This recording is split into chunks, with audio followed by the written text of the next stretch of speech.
Hi, this is Scott, Kilo Sierra 6, Delta Alpha Yankee, and for today's video, this is another in the series of taking the amateur out of amateur radio. What I'm going to talk about today in particular is the use of the standard or the international standard phonetic alphabet, and the fact that one, you should know it, and two, that you should use it, and three, that you do this regularly.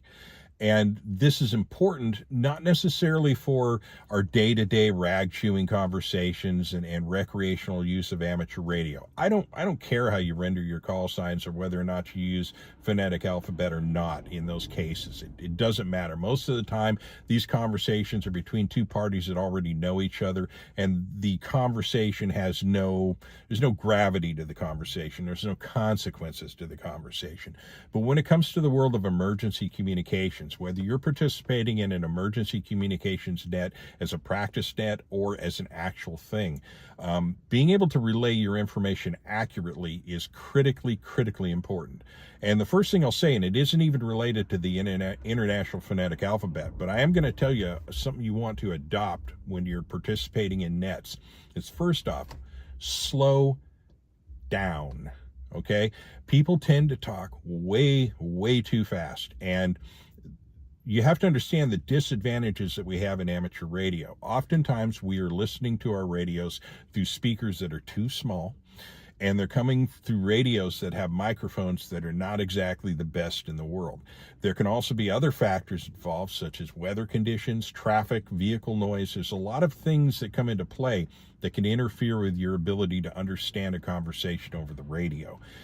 And this is compounded when the person on the other end is speaking too fast. And I run into this constantly when I'm doing nets, is people who jump on and it's a call sign that's not familiar to me, particularly at the end of a net when I call for any late missed or visiting stations that want to check into the net, and I'll get my usual dog pile, and people will just start throwing their call signs out there, WRTI 407. Okie dokie.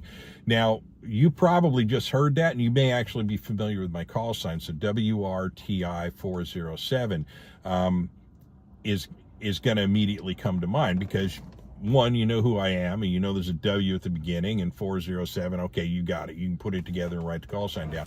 But if you don't know me, you've never heard from me before, and it's a totally new call sign, you're going to miss the parts in the middle invariably, particularly if they are words that end in the same, I don't even know what the term is for this. I'm just going to say E. So the sound E relates to the letter E, C, B, P, Z, G.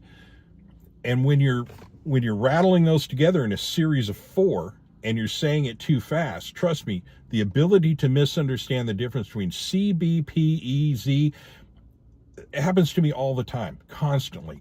Now, if you're not going to use phonetics, at the very least, when you're rendering your call sign, do everyone a favor and do this. WRTI 407 and enunciate. And I'll be able to hear you just fine. In fact, when I do amateur radio nets, I do nothing but phonetics. So every call sign is done phonetically. Kilo Sierra 6 Delta Alpha Yankee. I do it when I do these videos. I open up my video, and if it's GMRS related, I throw my call sign in. And I'll invariably say Kilo Sierra 6 Delta Alpha Yankee. Trust me, nobody misunderstands what my call sign is. And if I say the GMRS part, I always say WRTI 407, because in the GMRS world, they absolutely despise phonetic alphabet, and I don't understand why. I wish they would adopt it more thoroughly, but they just don't use it.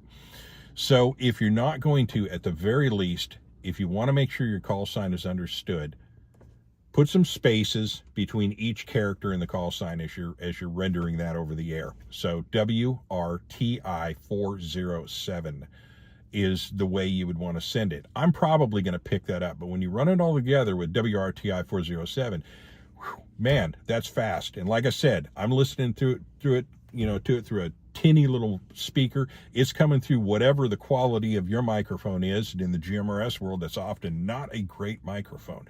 So it's sometimes is difficult to understand. This isn't a slam on the GMRS community. It's just one of those little weird distinctions between the two worlds that I just don't understand. So I try to accommodate them. When I run the nets, I do it. I just say the call signs. But one thing that I do is I I slow down. I put a space between my characters. So if I'm calling out a call sign, it may be, WRM655, something like that. And they'll get it.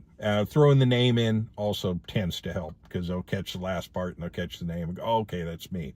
Even then, though, I've had times, and I learned this the hard way, saying call signs too fast and having names. I've had people actually answer to a call sign that wasn't even theirs. They just heard their name called, and that didn't help. But learn your phonetic alphabet. Now, the phonetic alphabet, make sure you learn the right one. This was a challenge for me, by the way, when I went from the world of public safety radio into amateur radio, because they use different ones.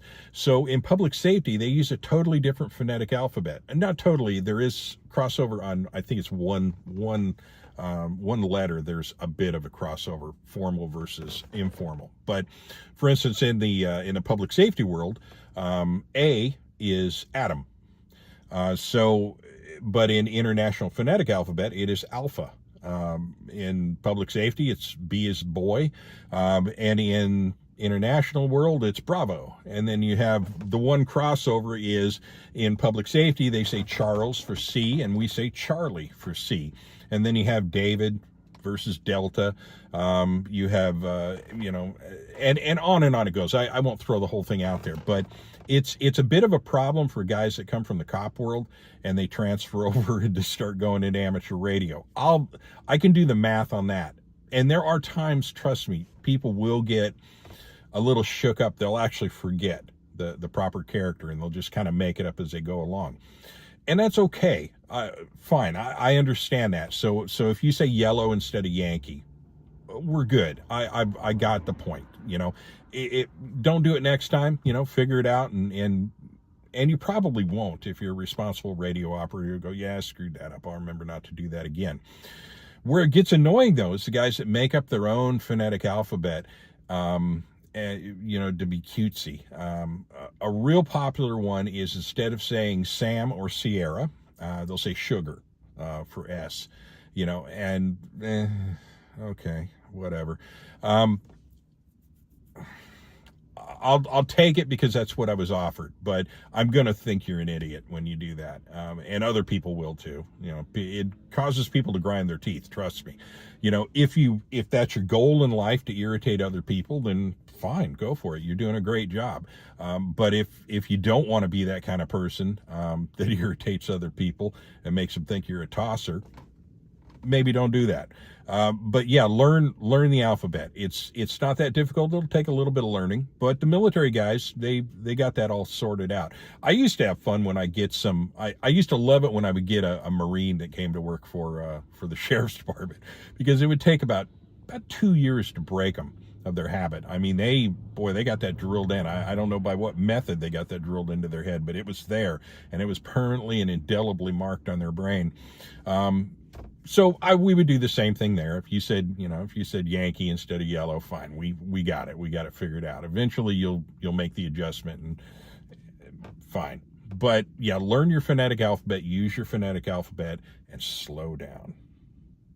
So with that, bring it to an end. Thank you for watching again or listening. This is Scott, Kilo Sierra 6, Delta Alpha Yankee from Visalia, California. Have a wonderful day.